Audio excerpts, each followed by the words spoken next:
Welcome to Never Rewrite. I'm Isaac Askew. And I'm Jeffrey Sherman. And today we're going to be bringing you the first of a special series we call Fuck Up Fridays, where Isaac and I talk about terrible fuck ups in our careers and histories, and giving you a break from the awesomeness that is Never Rewrite and all the glory that it is. These are going to be special episodes for when we just really didn't have our shit together and we needed to fill it. We wanted to keep going, but we Or didn't have guests anything. canceled. Yeah. Or guest canceled, yes. So today we are going to kick it off with the story of how Isaac got his company raided by the FBI. Oh, well, not the company. The company's Oh no. customers. But Oh, so still your just as company didn't interesting. the company didn't get raided by the FBI, only the customers. Only the customers. Okay, okay. Which is even So more interesting. so yes. Okay. So you were working for a SAS. Yeah, well, yes. I was working for a SAS. And I guess some history there. This is like the first place I was out of or one of the first places out of college. So I was really green to the field. um, in software development in general. And also, I didn't really know what to expect out of companies. This is my first, or one of the first rather, jobs that I'd had that was like, you got to take it seriously. You're not in college anymore. This is how things are supposed to work, because I don't have any frame of reference because I hadn't worked at a ton of places yet, besides my own independent stuff. Yes, and that first Um, illusion right there, the idea that just because you're working at a real company with a real job means that they yeah, actually do things the right way. right. I had a lot of assumptions 10 years ago about, everything in the world, like the way businesses work, the way politics work, the way life works. A lot of them proven wrong over the years. But anyway, so this particular company, but at first they just built websites for people. Most of them like WordPress websites. Mm-hmm. And then some of the coworkers I was there with, we would be hired to do some of the more tricky WordPress customizations that couldn't be done through like a template or something like that, or through a plugin, or just configuring plugins. However, there was a particular customer that needed uh, basically a visually appealing way to look at their sales. And this was a compounding pharmacy. And so they had sales reps working for them. And I might get this set up a little bit wrong just because, again, I was really focused on delivering the technical perspective and not super familiar with the product. Well, you should probably tell the listener what a compounding pharmacy is because it's not obvious. It's not obvious to me either, but from my understanding, they take a bunch of different things, mix them together for like different creams and stuff, and then sell them or attempt to get them sold at certain providers. Uh, yeah, something like that. Well, so a compounding pharmacy is a pharmacy that will compound the ingredients. So imagine every generic drug is made by somebody, right? Who's like, oh, well, if you want, well, like, I don't know, if you want Tylenol, you get Tylenol. But if you just want acetaminophen, you could go to a compounding pharmacy and be like, hey, make some acetaminophen and make it this strong. And they'll be like, okay, yeah, sure. We'll mix it together and compound you some pills. That's super useful Hmm. for people who have allergies to like stuff that's in regular pills. So like Ah, I fell into a rabbit hole once and learned lots and lots about people who are allergic to gluten, and many of the regular pills that you would get at the drugstore have gluten in them because they do. And so if you are super gluten sensitive and you need medicine, you might have to go to a compounding pharmacy and have them make you a generic Sudafed, but without the gluten in it. got it. Okay, So, or because you've got your own medicine that you want to produce. Sorry, go on. got it. No, that's okay. That's a good clarification because again, like I had a generic idea of what they were doing. I knew they were mixing compounds together, but I didn't know the usefulness of it or the structure very well. Because at the time, I was just a junior engineer, and I'm just trying to build what they tell me to build, which is actually kind of the first problem. Later in my career, I became more familiar with understanding the end effect of how the why we're making money to begin with. But at the time, I didn't really care. It was a job that was paying money. There was a compounding pharmacy doing stuff, and they just needed to see their data better. That's the way I looked at it. So we worked with one of the pharmacies and built a product. They used a different database. One was called Pinnacle, one was called RX30. They're like Never heard of very, them. yeah, I never heard of them either. And they were just strange database types. And they basically wanted a way to kind of take all of their sales and display how much money they were making. And then also for the sales reps that went and tried to convince other places to use their compounds, um, they had like a pyramid structure, not a pyramid scheme, but like a structure of like contractors or sales reps that had their own teams, and those could have their own teams all the way down, and they would earn a certain commission off of these contracts or getting people to sell or Mhm. purchase these compounds. But they couldn't see it because this old database was, nobody knew really how to work with it. It was like from the 60s or 70s or something. It was just like a super old thing. And so we needed a way to kind of port that data to something like MySQL that we could understand, like sync it. And then we could toy with it and make a really nice login portal so they could see just how much they made that month, aggregate like all of their, basically add all of their sales, subtract all of their costs, show a nice portal for the sales reps to log in and see how much commission they made and how much they had to pay. Maybe even edit the percentages that they make, if assuming their contracts change over time, or they get like a Mhm. higher percentage or something like that. So that's all we were doing. And we had one pharmacy. I don't know all the details of which pharmacies at the time, but I just remember working with one for a bit, and people loved the product, or so I was told, from Mhm. my minimum scope of, it was just a small team of like less than 10 people at the time. So yeah, we built this was the SaaS product. It was like the company's first attempt at building something SaaS, because again, we were doing individual clients WordPress websites before that. Mhm. Um, and we were doing well. We found more and more customers that were excited. There were also compounding pharmacies that were really excited to use this product, because again, it made the entire process so much clearer. Imagine, like, before they just had a database of sales, Mhm. and unless you knew how to navigate that database, which they weren't technical, you couldn't really look and see how your pharmacy was doing. So it solved a big problem for them. Cool. It sounds Um, like it was a basically a SaaS for compounding pharmacies that let them visualize their sales data so that they could actually see how much money they were making or not, do their sales commission and everything else. and So how much super they had to powerful. pay, yeah, pay out for the sales reps. Made it just easier to do the math for them. Right. So yeah, it solved a problem. Um, Now, separate thread that might seem like a complete digression from the main theme here, but very related. We found out later. We found out through a very strange interaction that there was an FBI office next to us. Completely coincidental. Mhm. Like they didn't just set up to spy nearby. They had been there. It was a building. It was unmarked. But one day, my friend Aaron and I were going to get some food Mhm. for lunch nearby, and he stopped to throw away the trash in the dumpster nearby. And as he opened the dumpster and threw the trash in on our way out, he saw a really nice briefcase in the dumpster. So he takes the briefcase out and goes, "Wow, okay." And he actually collected briefcases, coincidentally. Okay. He just happened to. He's like, "This is a nice briefcase, wow!" And so he takes it, and then we get in the car and we head to our normal spot. As we're leaving, someone kind of pulls up behind me, and I don't think anything of it because we're just leaving. People are queuing up, to take a left turn there to go. Mhm. And this is in Hattiesburg, Mississippi, by the way. This setting is important here, for later, for the show notes. Uh, Okay. um, We've never actually done show notes. oh, well, we have, yeah, yeah, Have?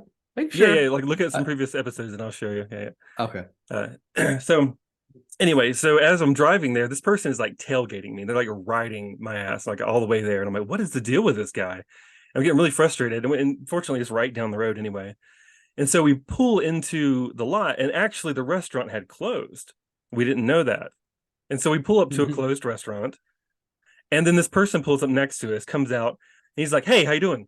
And like just like he's like this built dude. He walks right up to us super confidently, and I notice the guy who's been tailgating me, and I'm like, "What is going on here? Like, did I do something?" And he's gonna like beat the crap out of me. Like, what's going on? And he just pulls out a badge, and it's an FBI. Like, he's the FBI, Right. and I'm like, doing okay, just getting some food, like completely startled. And of course, I'm saying I'm getting some food in front of now this closed restaurant, making things look a bit more suspicious. Uh, Yeah. and he said, "Hey, did you grab a briefcase? Did you grab something out of the dumpster there?" And we're like, "Yeah." And Aaron's like, "Yeah, I grabbed this briefcase out." He's like, "Why'd you do that?" He's like, "It was in the dumpster. I collect briefcases," which also is a bit strange. Yeah, in front of a closed restaurant, I happen to collect briefcases. I mean, And if the I guy's like, saw "Go ahead." briefcase in the dumpster, it's a good briefcase. But Yeah. So the guy's like, "Why don't you get back in your vehicle and follow me back?" And we're like, "All right," because we're not going to say no. Like, this is freaking us out. So we get in, we follow him back, which again is just down the road. Um, and as we pull in, the entire office of the FBI office is like outside waiting for us now. And it's like, we're like, what in the world is going on? Uh, so we pull in. The guy asks us, can we look in the vehicle?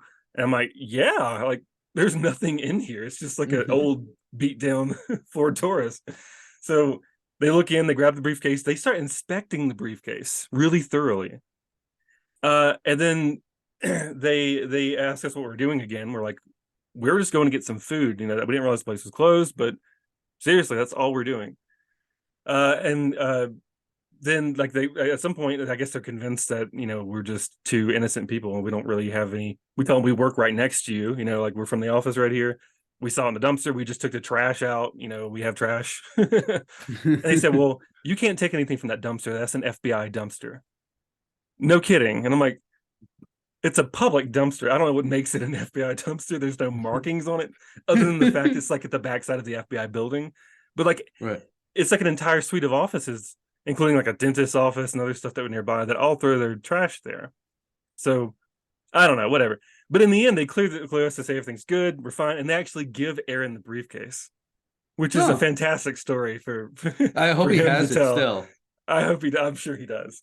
And that's so again, obviously from the title of this episode, related. But at the time, we were like, that was the weirdest thing in the world.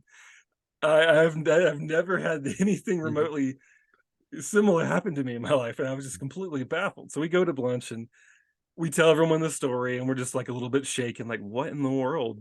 Why would they care about someone taking a briefcase? Was it like some weird setup or like what's Sounds like it must have been a setup or something. very strange? And there's nothing we know of in the briefcase, but maybe they took it out. I don't know. Anyway, Probably so took it back out. to our story. So that lets us know that there's an FBI building next to us, which at the time seems and is a I mean, completely the unloaded FBI's got to truck. have buildings somewhere, right? Why not next to Yeah, you? yeah. It just did. I mean, it was literally the next building. So we're just like, wow, okay, that's an FBI office. Now we know. So anyway, the we back to our company. We were growing. We have more pharmacies signing on to use the software. Our CEO seems excited. Money seems to be rolling in. I'm using seems a lot because I found out later a lot of this wasn't as true as I thought it was. Yeah. So and we just keep adding features to this platform. We make it nicer, we make it responsive. We have to worry about HIPAA compliance and security because of like, I guess, Pharmacies, medical stuff. yeah, medical stuff. So we learn a lot along the way. We have to work with this provider, like this open database software to use to help sync from this old Pinnacle RX30 kind of thing to sync with MySQL. We found really nice ways to basically have this on client software start syncing data with us, where we're holding all the data, and like we're finding ways to kind of move the data over so we can manipulate it better because the old database is strange. We end up going to like a conference for the PHP software that we built this in. Yes, it was still PHP. This is where I learned PHP, Cake PHP, the framework actually. So we go to that conference. We're paying for conferences. Like we're doing that. They're like, well, cool. We're gonna make it big. I get a percentage of the company. I have equity in it. I'm excited. Like, wow, what are the chances my first startup out of college is going to be, Gonna hit. Gonna hit, and then I'm gonna be set for life. At the time, I was like 22 or 3 or something. So some things that stood out is as we were onboarding different pharmacies, we noticed one of them had a network. So it was called the Blank Network. and it had pharmacies like in Alabama and Florida and Utah, and it was just kind of like random states at the time. And so I'm like, oh, interesting. And so we're setting everything up, and I'm trying to find a good way to transition into the part two of the story. But basically, as we onboard more pharmacies, one day, or I guess everything seems okay. I'm trying to think if there's anything in the middle I'm missing here, but I can always go back and add it. But yeah, so on the way back one day, on the way back from lunch one day, we see one of the first pharmacies that signed on with us. They're actually in the same place in Hattiesburg. We still had FBI in front of their building, and they're being raided, and people are seizing like computers and all kinds. And how of did things. you know it's the FBI? Did they have their jackets on? Well, we saw a bunch of law enforcement, and then we looked up the news later, and we found out it was the FBI. I guess there was nothing. I can't think of a generic like an FBI marking or anything at the time. It could be, who knows. But we noticed a big hubbub at the pharmacy and people taking stuff out, so we just assumed it was a raid and assumed it was the FBI, and we were right. So we looked at the news later and we found out they were being raided, and it was something to do with fraudulently billing TRICARE, the Veterans Health Insurance. Okay. And so we didn't really know what was going on, but we knew that we were our primary customer. And we were like, okay, well, that's not good. It's got to be a ding to our like bottom line, considering. So we go back to the CEO and we're like, what's going on? And he's like, we don't really know yet. Just to continue work as usual. And we're like, all right. And so I don't know if it was the same day or weeks later, we hear about another network or another pharmacy group getting raided or something akin to that. And so we look up the news related to it, and they have got like a pharmacy in Alabama and Florida and Utah, and I'm like, oh man, because those same states stuck out to me when we onboarded them because they were just kind of random, like Utah in the middle of the, we were doing this is in Mississippi, so I assumed everybody would be kind of like in Alabama or nearby. So it was a network, it was the same network, and we're like, okay, we'll go back to the CEO, and we're like, what's going on, man? And so it later, as we find out, apparently all the ingredients that go into certain compounds they were using for creams or whatnot, depending on what they use, they can get a kickback from the TRICARE Veterans Health Insurance for certain compounds. So they would actually put compounds unneeded in certain creams, and this is my understanding of it, could be slightly off. They would put the most expensive compounds they could find to get the highest kickback from this insurance, so they could fraudulently bill this insurance to get the most money out. So inadvertently, this platform that we had created to help them with their sales kind of also helped them organize their crime, so to speak. So we had no idea what they were doing. We just gave them a nice portal to do it. So I guess your portal let them see, oh, these are the compounds that we get paid the most for from TRICARE, from the Veterans Care. Yeah. Therefore, we're going to make these custom creams and we're going to put the most expensive compounds we can in there, even though they're not really related to whatever the symptoms are. Well, I don't know if it necessarily made it to where they changed their decision and going, oh, there's a pattern here. I think they might have already been doing it. I think it just kind of helped them see their stats and helped them onboard more salespeople, or maybe it did too. But I do remember seeing TRICARE as like listed as an insurance on a ton of items. And I was like, dang, TRICARE is really popular, not knowing anything about that. I was just building a portal. So, yeah, and then at one point we actually start seeing, we pull into the office one day and we actually see seized like boats, Porsches, vehicles in our parking lot because the FBI had actually seized assets of some of the people nearby. And ironically, we're like, there's the situation in which the same people, like the FBI, are like seizing the assets, and they're in the parking lot of us. Like the coincidence is just astounding. Like, so you build a portal that helps companies defraud the government, and then next door is the FBI who is raiding your customers, and they're dumping the seized assets in the parking lot. I'm parking the beat up Ford Taurus next to a Porsche that was seized. Yeah. Yes. It's the wildest story. That's why I was saying later the context matters, because you can I actually Googled it before today and typed in like TRICARE fraud, something like that. And the first hit I got was Hattiesburg, Mississippi. Mm. Which could be just because Google, knows my Google search probably history. knows you. Yeah. Yeah. But either way, it's an article. I'll put it in the show notes so we can go check it out. And then years later, John Oliver did an episode about compounding pharmacies fraudulently billing to TRICARE Health Insurance, because it wasn't even just a Southern Mississippi thing; it was all over. Mhm. So there was an entire like hour-long episode of his weekly show that covered it, and I was like leaning forward, wondering if they would say any names that I knew, and they actually didn't. But I was like, "Dang, wild." So bring it back to me. So you had you were working at a company, you're just doing kind of undifferentiated WordPress setup for customers.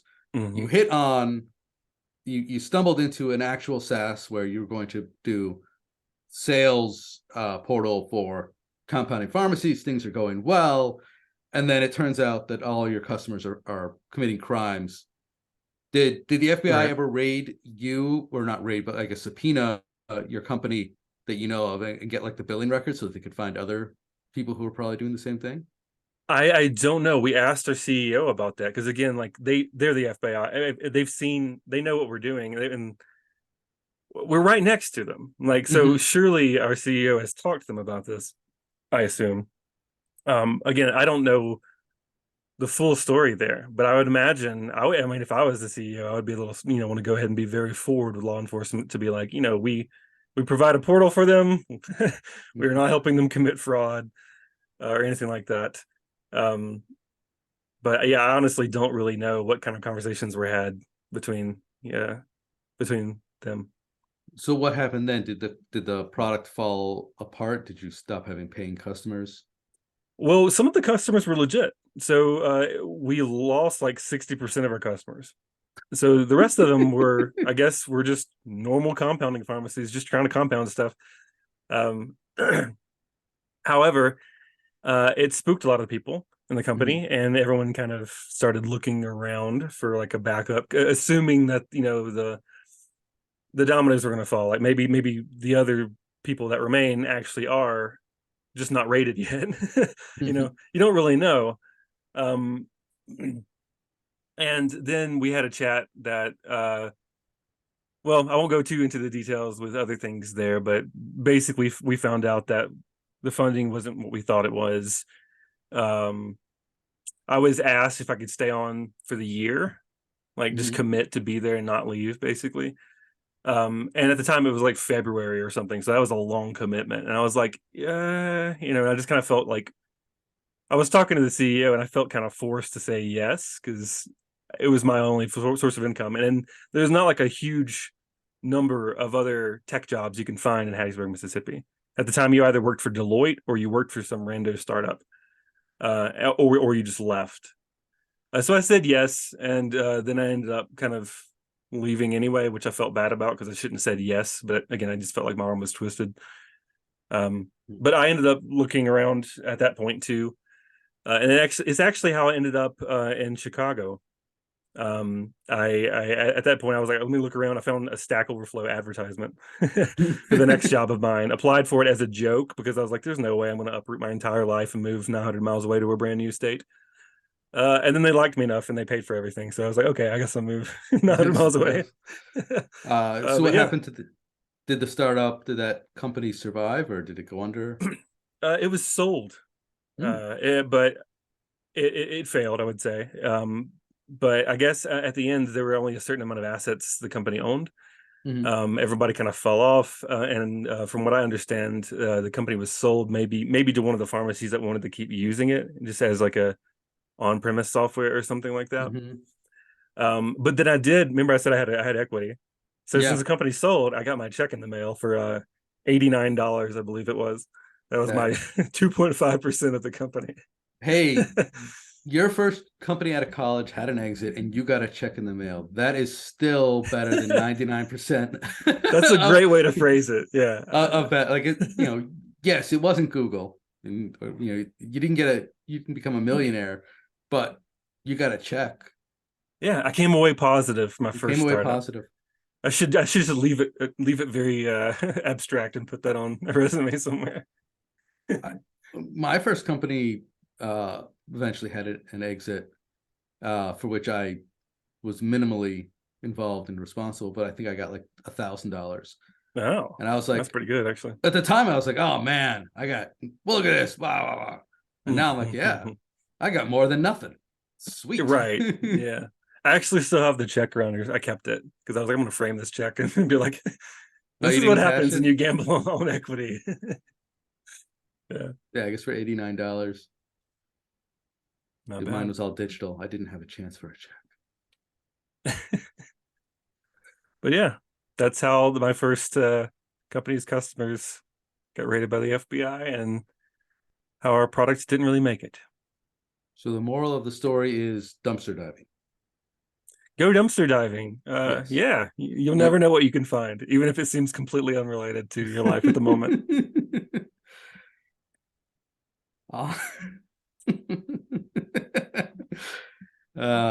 Awesome. I'm gonna ask him about the briefcase next time I see him. Yes, we need a picture of the briefcase for the show notes. That's a good idea. I'm gonna ask him. Yeah. Yes, the story of the briefcase. Awesome. Well, thank you for listening to Fuck Up Friday. Sorry, this is Never Rewrite. We're keeping the brand, even though we're totally off topic. Thanks for listening to Never. Thanks for listening to Never Rewrite. I'm Jeffrey Sherman. And I'm Isaac Askew.